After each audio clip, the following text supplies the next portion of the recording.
अरे भाई यार पुशअप मारने से कुछ नहीं होगा, लड़ाई के लिए चाहिए जिगरा बड़ा। एक काम करता हूँ, यहाँ पे एल्यूमिनियम की वेल्डिंग करा लेता हूँ। जितनी हाइट है उतनी छोटी बात कर ली ना तूने। मेरे कहने का मतलब ये है, तेरा कभी किसी से पंगा हो जाए ना तो मेरे नंबर पे फोन घुमा देना, रेल बना दूंगा सबकी। एक काम करना, कल तेरे को मैं फोन लगाता हूँ, जगी डॉन से पंगा हो गया तू उसकी ऐसी तैसी फाड़ देना बराबर।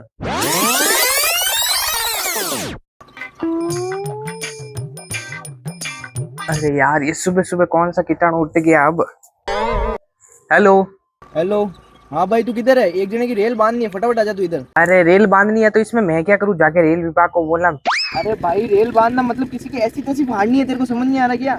ऐसी तैसी करनी है तो इसमें मैं क्या करूँ, तू कर देना जाके खुद।